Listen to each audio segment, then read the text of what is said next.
Well, welcome everybody to another episode of 100 Yards of Football, along with Vincent Turner, our producer, Logan Landers. I'm Harper LeBel, and we want to thank you for attending with us another session of our Draft Prospect Show, where we look at three of the finest college football players, and we talk about them to find out who might be interested in drafting one of these young men in the upcoming 2025 NFL Draft. They're all talented. They're all very good. And Vincent, I love getting a chance to take a peek at some of the guys that are going to be stars in the NFL, the better college athletes, the ones that might be first, second, third rounders, and to see what abilities and skill sets they have now and how that can transfer over when they're done playing collegiately. I think what really makes me excited and what I've loved over the years is just learning their background stories, where they came from, how they progressed, them playing big-time college football and their dreams finally being realized on draft night, and all the hard work that their parents and family and put into them and them continuously fighting their dream. That's what I really get an enjoyment about, talking about these young men. And also comparing them to the other greats that's got drafted, including yourself, that's went on and played in the great National Football League. Because I always say this, when you look at the National Football League, it's not for everybody.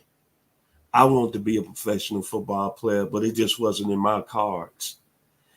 And when I'm with a gentleman that played in the league and played at a high level for 11 seasons, that's royalty, because it ain't too many people walking around on the streets of America saying that they played in the National Football League. That's history. That's respect. That's honor. Back to you, Mr. LeBel.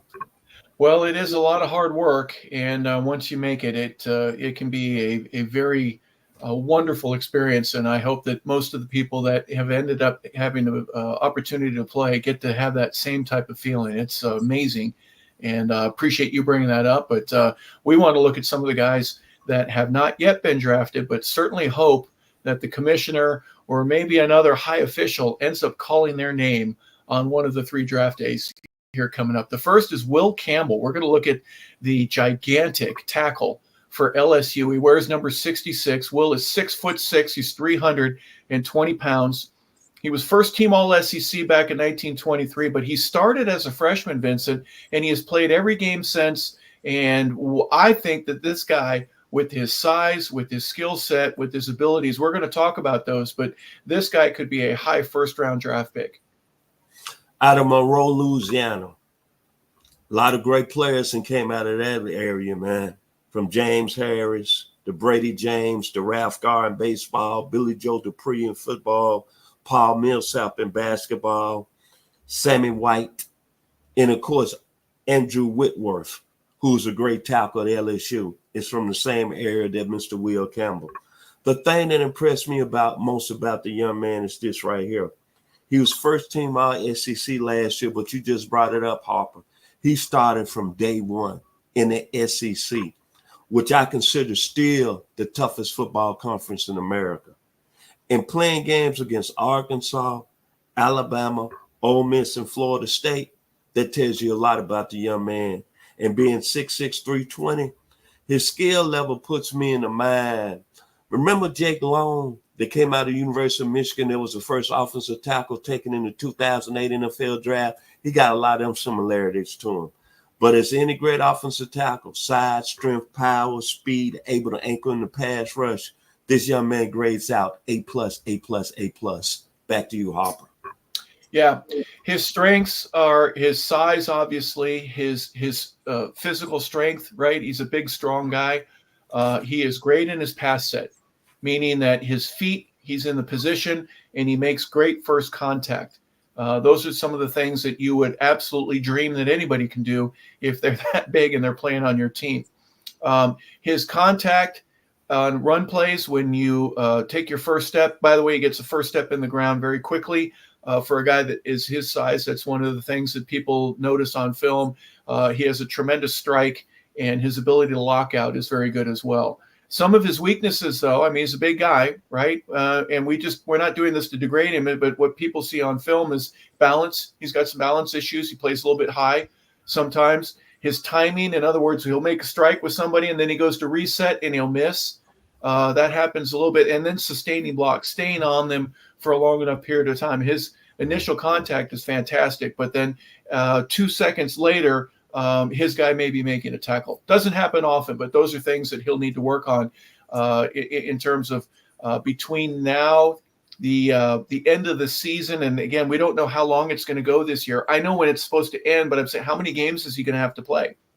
Four additional games on top of that, three, maybe only one. I don't know. But then when the season ends, he'll be getting himself ready for the combine, just like every other player has to do. But LSU is good enough right now that might be a factor. Another thing is he's playing with a very good quarterback. So there's a lot of people, they're looking at Nussmeier, and they're going to watch him, and they're going to, well, who's protecting him? And they're going to get to see this offensive line. So he's going to really get a chance to shine, where a lot of different teams are looking at one player on LSU, and they end up looking at him and they go, you know what, we may want to give this guy, Will Campbell, a different look. We might want to raise him up in our status in terms of the draft. But pass protection, getting ready where you need to be in pass sets, it's a work in progress for him, but he's already so far ahead of everybody else that it really is an advantage for him. Anything else you want to mention on Will? Getting ready to see him play on Saturday night down in the Bayou against Alabama. Looking forward to see how he really do against that Alabama defensive line on Saturday night. Well, he is a day one prospect, and people say that he may very well be a Pro Bowl caliber player, and we're looking to see it. So as Vincent mentioned, he'll be playing this weekend against the University of Alabama, which brings us to our second featured here today, Tyler Booker, Alabama's guard. He wears number 52 for Roll Tide. He is 6'5". He's 350 pounds. Mrs. Booker, I bet you're glad that he ended up going to the University of Alabama, because you don't have to feed him every day. He gets to get 2, 3, 4 different meals there in the chow line with the Crimson Tide. My goodness, what a big offensive giant that this man is. He's a first-team All-SEC last year as well, just like Will Campbell, who we talked about. This guy's a baller. 6'5", 350. He's a 5-star player coming out of high school, and the University of Alabama is certainly glad that they were able to get a hold of this young man as a recruit. He started as a tackle, and they moved him inside to guard. Does that have any influence or difference for you, Vincent? No, I think he's an outstanding athlete, and he's an excellent football player. He played both ways down at IGM Academy, so he's played a lot on the offensive line when it comes to experience. I'm just looking at his size, man. I like his size, 6'5", 352, strong, physical. He's got a finisher mentality. That means he's going to go through the blocks. He's got a little bit of Larry Allen.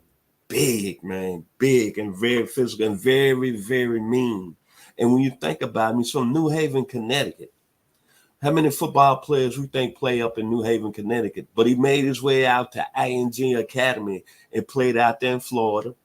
Became a 5-star, and then you think about him going to the University of Alabama and all those great offensive linemen they've had in the past, from John Hanna, to Mike Johnson, Dwight Stevenson, Ryan Kelly, Jared Willis, Jonah Williams, Landon Dickerson, Cam Robinson, Chance Womack. All those guys were drafted very, very high on the next level. And I want to forget Barry Jones, too, from my hometown, the 901, Memphis, Tennessee. Don't get upset anybody out there. But this guy's a very, very good football player, aggressive. Like I say, he puts me in the mind of the great offensive guard, Mr. Larry Allen. Very strong and physical, can move. Size is a difference when you get to the next level, when you're having a run game in the NFL, in my opinion. Back to you, Harper. Yeah, we're going to see guards and centers usually go on day 2. Not always, but usually, your tackle will be the one that is a higher draft pick. He's done both, though. That's the thing that may move him up. I mean, I can't imagine anybody initially going, no, we're going to move you from guard to tackle. You usually move in as opposed to out. But the fact that he has played outside might be another reason that you would want to reconsider and maybe draft him a little bit higher, make sure he doesn't slip down and go to somebody else. A couple of the strengths for Tyler at the point of attack, he is strong and he's almost mean. If you want, he's a very physical player. He's fast enough to get contact into you. He moves people, right? And he wants to move people. He's a punishing running guard. And he gets set in his pass pro very quickly for a guy that's that big. He is very strong at the initial contact that he makes. And if you're going to try to bull rush him, again, he's 350 pounds and he is a strong human being. You're going to get stopped. And so you're going to have to come up with another move. And that usually is a very distinct advantage for an offensive lineman. If you can stop that first move, it usually is. It takes long enough for a guy to reset to where the ball will be gone. And now you've protected your quarterback efficiently. Some of the weaknesses that he has, he's slow moving laterally.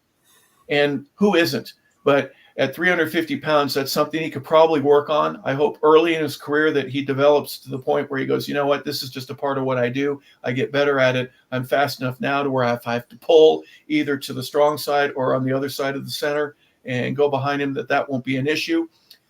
He has trouble versus speed players.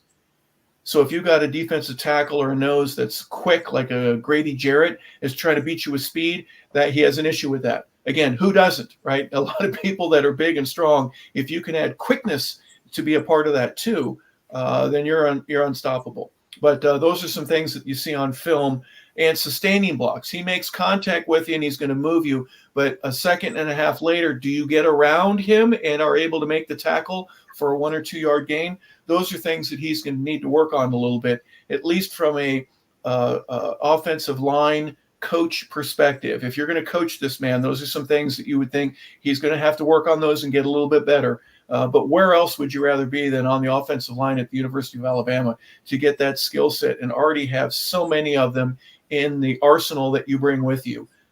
Playing against SEC opponents his entire career, he is head and shoulders above any other guard that would be in a different conference just because of the amount of people that he goes against.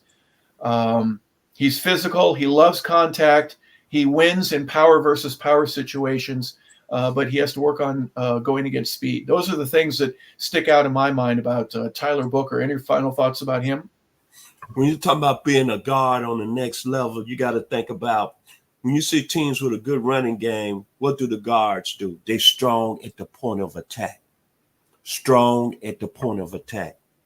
I see that in a young man, Larry Allen, too, going to the next level out of the University of Alabama. Back to you, Harper. Yeah, a good player. Again, maybe a day 2 prospect that will go early, but he'll be a starter wherever he goes. He's a fantastic football player. And that brings us to our third and final player for this episode, and that is Deon Walker. University of Kentucky has a man that is big, he's fast, he's strong, and he's on the defensive side of the ball. Here's another guy that in 2023, he was a all-SEC first-team selection. Let's talk a little bit about this man. He's 6'6". He's 350 pounds, so he's an inch or so taller than who we just talked about in Tyler Booker. Now, I am maybe by myself, but folks, when a defensive tackle that big wears a single-digit number, it doesn't look good on me. I'm sorry. You got to wear like 75 or a 50 number or a 90 number. That's what I'm used to seeing. So when you wear a single digit in college, I don't think he'll be doing that in the pros, Vincent. But let me give you a quick little detail about him. I mentioned 6'6", big man, wears number 0. He has a great first step. And for a guy that big, that's a critical component, but he gets into the backfield quickly. Your thoughts about Deon and what he offers to an NFL football team? When I hear people talking about him, and I'm listening to other people throughout this football season, they say this guy's got the potential of being one of the best D tackles that's ever entered the National Football League. So I'm thinking to myself, Kentucky has played football. They've been up and down this year. They've had some big wins. They beat Ole Miss this year. They played Georgia real tight. They even played Tennessee real tight last week. But he's got that kind of spirit and an aura like Bubba Smith had when he came out of Michigan State. Because Bubba Smith was so big at the time being a defensive tackle. He's got that little bit about him. And then you think about Kentucky. Kentucky is a basketball school, right? So football has been up and down. Bear Bryant has coached there. They've had some success. But they've had some pretty good defensive linemen. Art Steele, that was in the 1977 draft. There was a number 1 pick. Then they had Dwayne Roberson. There was a number 1 pick out of my hometown, Orange Mound, Memphis Mary Rose. But they have never really had a player that stands out like this. I think, especially on the defensive side of the ball. This guy's just good, man. And then you think about this, the size, and it brings me to mind. Look at him. He's a mountain. You got to think about Buck Buchanan when he was with the Chiefs, Joe Green when he first came in the league for the Steelers. And then I mentioned the legendary out of Beaumont, Texas, Bubba Smith. But the guys from Detroit, Michigan, again, another city that we don't know about football players. He got a Cass Tech. And when you think about Cass Tech, you think about basketball. There was a gentleman that played at the University of Memphis, Chris Douglas Roberts, that went to Cass Tech. But they did have a good running back that went to Michigan by the name of Harlan Huckleberry, that one Mr. Mike Ken used to block for. But when you look overall, this is a guy that got all the ability to be really dominant at the next level. And the one thing that people talk about when you're playing the defensive tackle position, especially at that next level, he's got that explosive first step. Back to you, Harper.